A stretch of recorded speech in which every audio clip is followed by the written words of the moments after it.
You know who you are. You're the nice one in your friend group, right? The one who always keeps the peace.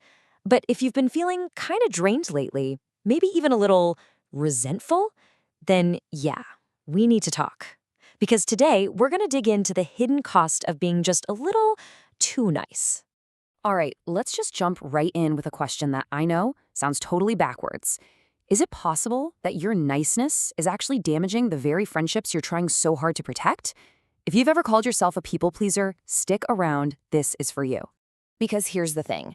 There is a huge, and I mean huge, psychological price you pay for always being the agreeable one. And the very first step is understanding that being a genuinely good person and being a people pleaser are two completely different things. So let's break this down side by side. You've got genuine kindness over here, which is all about honesty and authenticity. And then you have people-pleasing, which, as we're about to see, usually comes from a place of fear. The biggest mistake we all make is thinking these two are the same. They're not even in the same ballpark. So what's really going on under the hood with people-pleasing? What's the real driver? It's not generosity, it's not some deep well of kindness. Psychologically, it's actually way simpler and a whole lot scarier than that. Let's just be crystal clear about this definition. People-pleasing isn't really about what you're giving someone. It's about what you are desperately trying to prevent. It is an action you take because you are terrified of how someone else is going to react if you're honest. And what are those fears? Well, they're the usual suspects, right? It's that deep, gut-level fear of conflict. It's the absolute terror of being rejected. Or it's just that nagging anxiety of being seen as difficult or, high maintenance. It's a survival mechanism, plain and simple.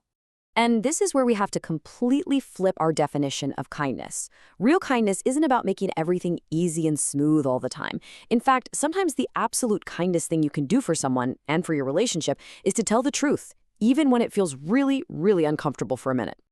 So, what's the long-term damage? What happens when you live in that fear-based space for years and years? Well, there's this slow, creeping cost. And you end up losing the single most important person in the whole equation, yourself. I want you to think about it with this metaphor because it's so powerful. Every single time you say yes, when your entire body is screaming no, or you say, oh, it's fine, when it is absolutely not fine, you're committing a tiny act of self-betrayal. It's like you're literally giving a small piece of yourself away. And that's the thing, isn't it? It's the cumulative effect.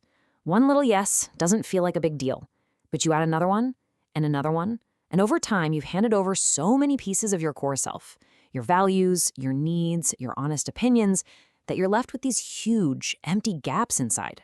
And you know what rushes in to fill those empty spaces? Resentment. That simmering, bitter feeling you have, it's not actually coming from other people asking too much of you. It's the natural result of you abandoning yourself over and over and over again. It's kind of like you have this emotional bank account. You're constantly making withdrawals for everyone else to cover their needs, their feelings, their requests, but you never ever make any deposits for yourself. And eventually, you're just emotionally bankrupt, completely drained. Okay, wow. That's the problem. And I know it's heavy stuff, but here's the pivot. Here's the really genuinely good news. There is a powerful, honest way out of this cycle. And it all starts with one word: boundaries. And this is maybe the most important thing to get today. This is not who you are. It's not some fixed personality trait. You weren't born a people pleaser. You learned it as a strategy to feel safe and accepted. And guess what? Anything that was learned can be unlearned. You can learn a new way. So let's reframe what a boundary even is. So many people think it's a wall you build to push people away. No, it's a tool you use so that people can get closer to the real you. Because healthy connections aren't built on constant agreement, they're built on honesty. And boundaries are what make that honesty possible. So, where on earth do you begin? I get it can feel totally overwhelming, like trying to change your entire personality overnight. But that's not the goal. The key is to forget all that and focus on just one small, totally manageable first step. The process here is actually pretty simple. First, you start small. I mean, ridiculously small, low-stakes stuff. Second, if it helps, use a script. There's no shame in that. Third, and this is the absolute most important part, You have to actually do it to get the data. And fourth, you have to be willing to survive the discomfort when someone doesn't like it without caving. See, here's the secret. Your brain isn't going to be convinced just because you read a book about being assertive. It doesn't learn from wishful thinking. It learns from hard evidence. Every time you set one tiny boundary and see that you survived, you're giving your brain powerful new proof that says, hey, I can be honest and the world doesn't end.